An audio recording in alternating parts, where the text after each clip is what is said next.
This is Borna Kazerani from Melbourne, Australia. I hope you're doing fine.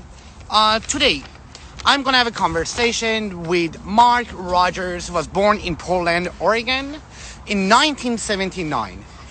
Rajourz is a self-taught artist, and he started drawing when he was a little kid, but he didn't start painting until 2009.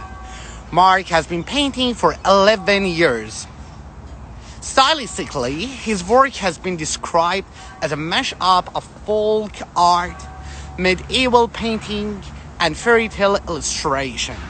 His work has found a place among both the contemporary pop, Surrealism, and magical realism movements. Rajourz creates narrative-driven paintings populated by fictional characters that inhabit his spooky, fantastical, and sometimes humorous oil paintings. His work has been shown in exhibitions across the United States and has been sold worldwide. So now let me ask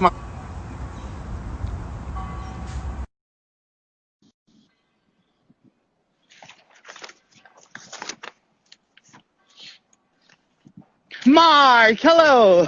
Hi, How you doing? doing great. Thank you for having me, Borna. You're welcome, and thank you very much for being here today with me. So can you see me and hear me well?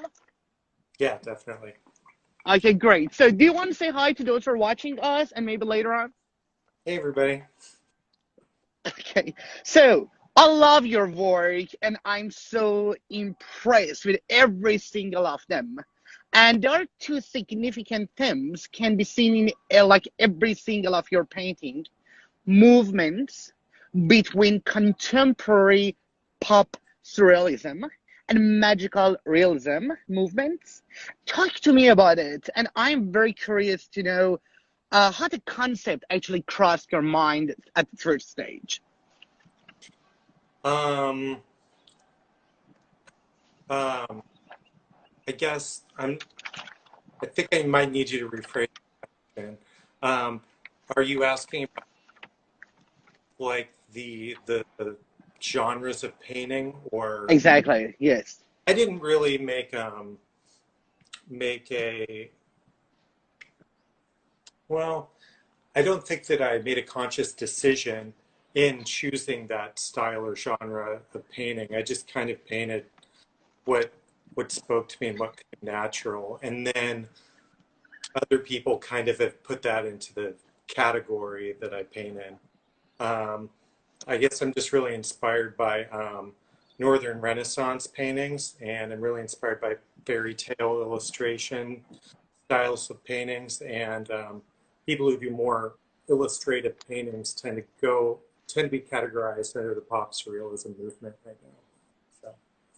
That's yeah, that's very very interesting. So you use real characters alongside imaginary and like ghostly or uh aliens. And when I look at your work, my impression is like you're trying to show the connection between a real and imagined or imaginary things. Tell me about that a little bit, please. Um, uh, Within my work, I pretty much I have an ongoing narrative that all of the paintings are sort of based off of. It's sort of it's like a fantasy story, but it's set in the American West versus in like medieval England, where typical fantasy elements like Lord of the Rings take place. And in my stories, I usually have aliens or extraterrestrials rather than elves or things Ex- like that in your typical fantasy. So it's like an American fantasy, I suppose, that I'm painting. Um, yeah. yeah, that's what I've been working with for a while. I have maps drawn. I have just been doing a lot of world building, and I'm able to visit that world when I'm creating art. You're doing it amazingly. And one of the things I would like to know is that I feel like uh, all of these paintings are related to each other somehow. And it's as if you're telling a story like a full length movie but you've just picking like out part of the story and illustrating or painting it. Yeah. And tell me about that. Oh, well, I mean, if I could write a cohesive narrative and like illustrate all those little parts, I would. But sometimes I feel I just feel really kind of scattered. Maybe I'm just not a very good storyteller, but I just feel drawn to certain scenes. So yeah, they are all cohesive. I have a few different really long running narratives in my mind, but you know, I'm a painter and not a writer. So so I just work with the individual scenes rather than writing a cohesive, really long story. Um, but that being said, I have been trying to do a little bit of writing, and I think it would be fun to release like an illustrated short story at some point. But we'll see. I don't know. I still enjoy painting individual paintings with like a little tiny story attached to each one of them. Because what I've noticed that some of the characters actually keep repeating or like Yeah. being used in I want to know about that. Um, yeah, I mean, I just have certain characters that I work with more often than none. Um, One of my favorite characters that I like painting is this wizard beforehand, and he's super famous in this imaginary world that I have. But he's also he's like a really famous wizard, but he's also been cursed. Um, he is a really bad alcoholic, and but he also does some really great deeds and stuff. But he can't help it. So I've got like a really long backstory, and he's met with the aliens, and he knows a lot about them, and I could go on and on, but yeah. All right, so I've gotten lots of questions since I mentioned that I'm going to have a conversation with you today. Actually, people started sending their questions through, and their questions are coming through. I will get there if I get a chance, but I've gotten my questions, so I'll prefer to finish mine first. And if you get a chance, we go through the question also, your questions also. So your painting style are unique and were different, which made me very interested to talk to you and having you on my show. And I love that, as I mentioned. But you must have a special personality to be able to connect, with your characters as the person who creates these things. And I would like to take you back to like years ago, and when you realized that you want to follow painting very seriously. And but did you know that you will become a very different painter? Um, well, to just go back to where I realized that I wanted to become a painter, it was really weird, by the way. I thought maybe I would become a graphic designer at about age 30. I went back to school. My original degree was in political science, but at about age 30, I was drawing and painting, or I was drawing a lot, and I'd never painted before. And I took this painting class, and I only lasted about a week in it. I just dropped out because I was like, Psh, I'm just going to become a painter, which was really weird, which was a really weird choice. But I started making one painting. It was really bad, but I was like, I think I'm just going to do this for the rest of my life. I found my thing. So, um, yeah, I just became a painter later after But a did you practice. no, you're amazing. So did you know that actually you were like you're gonna become a different painter because what you're doing is not like everyone does. You know what I mean? And did you know that that I'm was a taught. It's probably 'cause I'm self-taught, so I didn't. hmm, Yeah, I mean, I started taking a painting class, but I only lasted like a week, and so why? they're probably different is because they're probably just wrong. That's all right. Okay, so now I want to ask you a favor. So, and I love this part of my show. So, I would like to ask you if is that possible.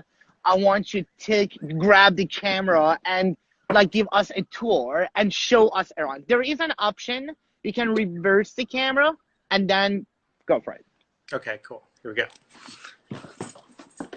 But go slowly. Okay. So this is my office, the floor. I have a little tiny floor desk. And then this is where I paint. Okay. So now I'm going to try and go slowly. This is the one I was starting to work on just today. So this one has a lot of characters, and I started on the underpainting. I usually paint everything in a monochromatic titanium white and raw umber to start off, and we'll go on a little tour of the painting. It has a lot of different characters in this one, but this painting is about a few people that are journeying across the kind of spooky desert, and there are these reptilian creature people that live there. And this painting is all about not knowing whether or not they're going to be helpful or just super evil. Okay, so there's that. There's my little painting palette.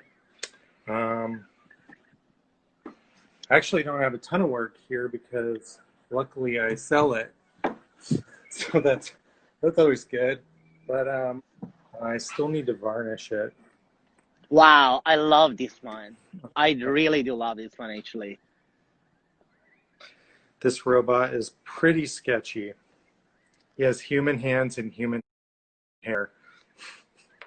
That's very interesting. Can you go closer and move the camera slowly? I want to know. I want to see it. How long does it take to complete each one of your painting? Like how long usually does it take? It takes maybe 3 weeks. But this one isn't varnished yet, so it'll look more fancy and shiny after I do that. Wow. So, so that's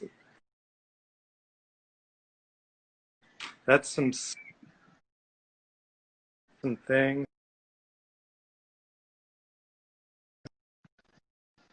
Wow.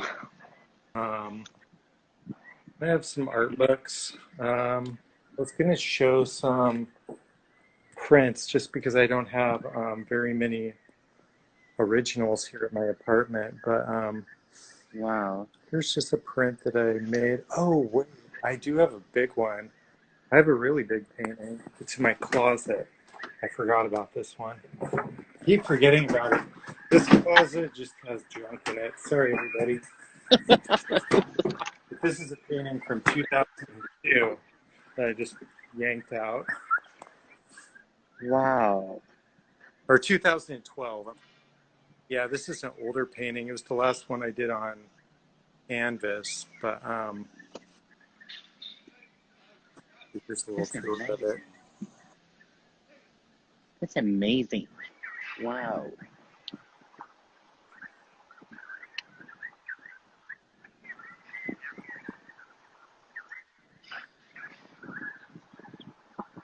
I'm not So sure what's the story? What's the story right now? What's the story behind this paint or The painting? story behind this one? Yeah. Behind this one, this is kind of a different series actually than the Western stuff. This was before I started getting into that. I had some friends who were actually having issues with bipolar disorder. So this painting kind of explores that. These two characters are kind of like they're like the same person, but one's manic and one's depressed. Wow. So kind of a darker painting, but yeah, and then that's the wild man, or that wild man archetype, and yeah, so. But that one lives in my closet. That one haunts my closet. Why? Why did you put it in the closet for? Oh, I don't know. I just don't really need it anymore. I should sell it. I You don't know. It should. just hangs out in my closet. Um, let's see. I could pull some stuff out of my sketchbooks. That's maybe what I'll do. Wow. So I keep pretty. Oh Yeah, my I always come up gosh. with like thumbnails for stories and stuff. I come up with characters. Um, see if I have any really fun pages in here. That one's kind of fun. I might paint that one at some point, but maybe not. Yeah, just a lot of writing and oh, sorry. So you know what exactly you're gonna paint. You know what exactly you're going to have it on a canvas before you you start to scratch at first, and then you're gonna start painting. Or no, sometimes it's like build up while you're doing paint or Yeah, drawing. what I do is I come up with a thumbnail this size, like super teeny tiny, and then I'll draw like a bigger one. Let me find a bigger one that's, I'm sure I have one in here that's Because I had a just a, conversation with. Yeah, go on. Sorry. yeah, so I'll draw a tiny one and then I'll draw like, I call this a working thumbnail. I may or may not paint something like this, but it was just an idea. So yeah, then I'll come up with a working thumbnail, and then I'm going to go back to that first painting I was showing. And then I'll just draw it out on the panel. And this is graphite and white charcoal, and I Hmm. draw it out on the panel. And I usually will grab like a tiny bit of reference material that I'll just randomly Google search for. I think I have like a couple pictures of different lizards for this guy, but then once I have it drawn out, I'll seal the board and then I'll do an underpainting. So I'll paint it all monochromatically, and then I'll go in and do a color layer. Actually, probably like 2 color layers, and then it's done. So that's Okay. my whole process. And when you're working on one paint, or are you able to like do the two or three different projects at the same time, or you prefer just get one down first and then shift or move to something else? I always am just painting on one painting at a time. However, I'll stack up a few drawings ready to go. I'll usually do like maybe three of these, and then I'll just start painting them one at a time. So I don't overlap maybe as much as a lot of other people do. However, I will overlap ideas within a sketchbook. Hmm. So I do. So like right now, I know what my next painting is going to be after this one. I've already done like some preliminary drawings, I guess. So yeah. Yeah, I'm not really sure what else to show right now, but What are those things on your wall behind this one, the one that with white texture or background? Yeah, what are those things? um, which things are you looking at? The one it's framed. To framed? Oh, this right here? Is that your work Oh, this is or? my friend Keith Carter. Yeah, he's great. I like to have that that positive message by my sketch or by. I do a lot of sketching at my easel, and I do a lot of drawing here too. And yeah, you just got to keep drawing sometime. This is a piece by my friend Alexandra Montclair. This is Spectral Gardens, or Jennifer Park's piece. Wow. That's from Sabrina Jackson, or Wolfchild. And this is my friend Alex Ricefar painted this one. He is really great. And then I've got I want to believe. which I'm really happy about. Oh, here's something that's really important to my painting process. Hello. Oh, you look gorgeous. Like, leave me alone. All right, so thank you so much. You can go back. Actually, let's continue. Well, there are lots of questions, but let me finish mine and then we'll get there. So one of the things that I'm interested to know is what would you like to convey with your works? What do you want to convey? What do you want the audience understand about what you're doing? I want to entertain people and make people happy. Is that the only message you want to? Pretty much. Okay. I want to be entertainment for people.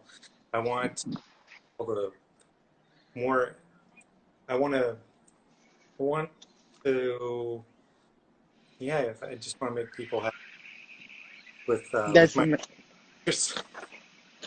Well, that's amazing. That's amazing. And have you ever drew a paint that you didn't think would get much attention at first, but your audience reacted differently and your work got a lot of attention and surprised you? Yeah, totally. Yeah, I don't know what people like and what people don't like. It's always surprising. Yeah, but have you ever experienced like you've just draw something and you said, well, it's just okay, Oh, you know, definitely. and people said, oh my God, that's amazing. So we'll love this painting. Or, Yeah, one of the prints that I sell the most of is from a painting that I made but I didn't really think much of it. I was really happy that it even sold, but it's probably the print that I sell the most of, so you never know. okay, so I know I want to read some of the questions here. Oh, well, I start from the first. Lots of people ask you about your tattoo. How did you choose your tattoos? Tattoos, so I go hang out with them, and then I'll ask them for. I'll just choose one randomly. I just collect them. I don't have a lot of Uh, meaning with them. But I have a lot of friends who tattoo because tattooers are artists, so I always like get along with tattooers. I wanted to become a tattooer for a while. there. So, and the next person asks, would you ever consider doing sculpting? Yeah, that would be fun. Yeah, um, one of my dream goals is to make a bronze statue of some sort. That would be great to make just some sort of a character. Maybe not life size. Well, maybe life size. That would be fun. Yeah, sculpting would be cool.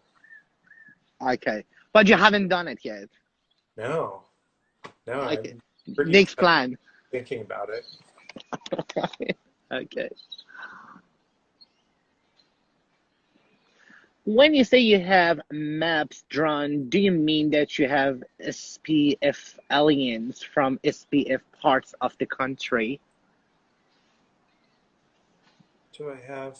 I'm not sure about the question. I'm a little. Yeah, I don't understand the question too. I don't know. Like probably that person's what she or he tries to say is like, do you believe in aliens? That's why you use in your most of your works. Oh, as far as that goes, I do follow, a lot of the UFOlogy and stuff like that. I just want to consume it and consume it. I love watching all alien documentaries. I love all that stuff. But as far as like the work that I do, it's really pretty removed from it. I think the aliens I paint are they're kind of like elves and vampires, and they're their own kind of like spooky creature.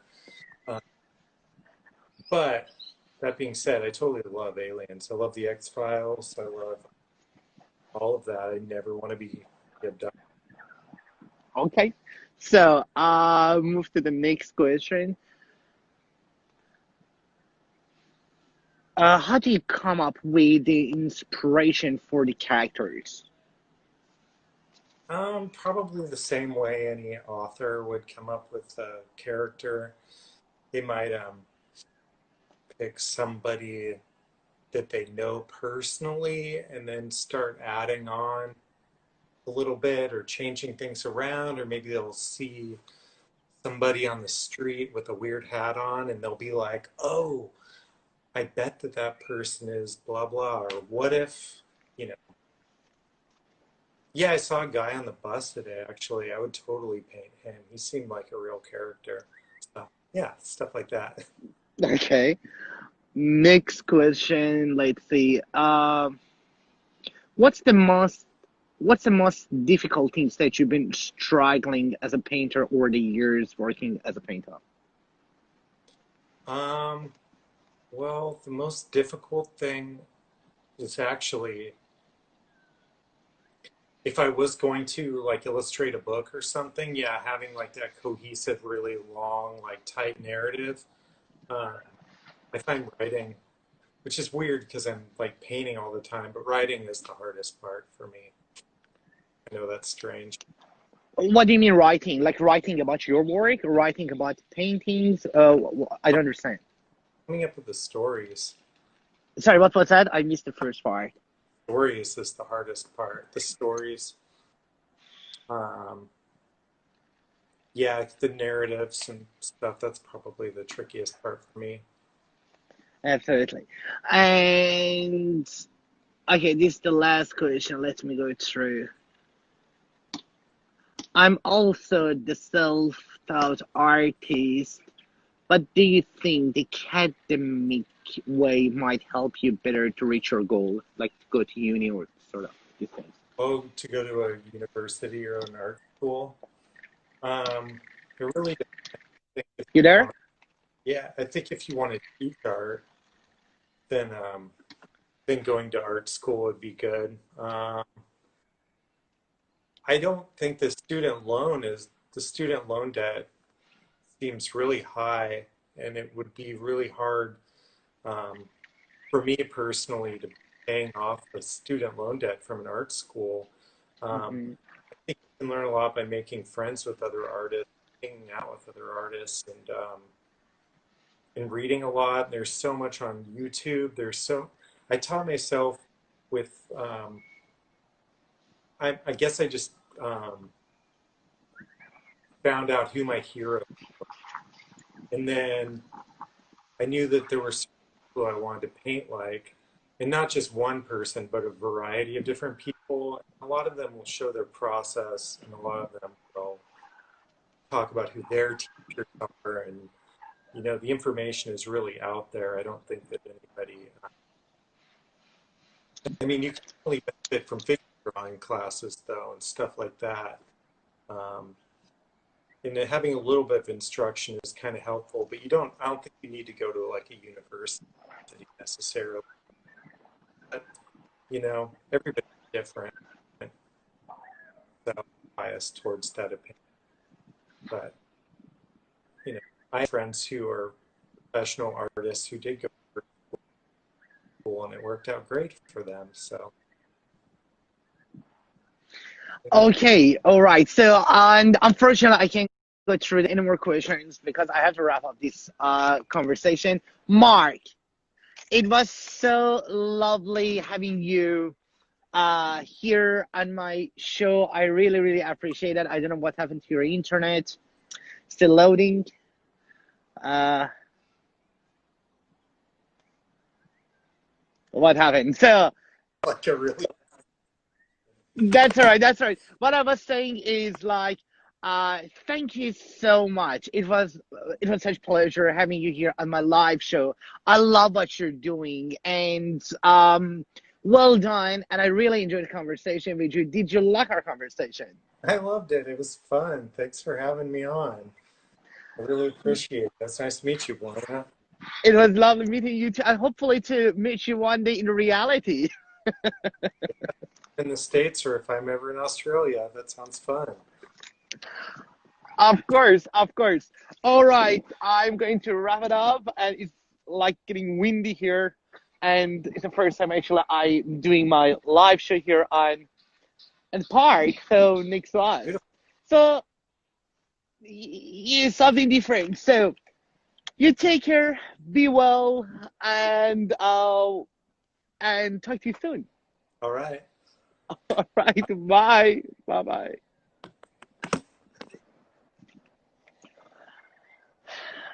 Thank you very much for watching us. Actually, I had a great conversation with Mark Rogers. So if you want to know more about Mark, you can go to his page on Instagram and find out about his amazing works.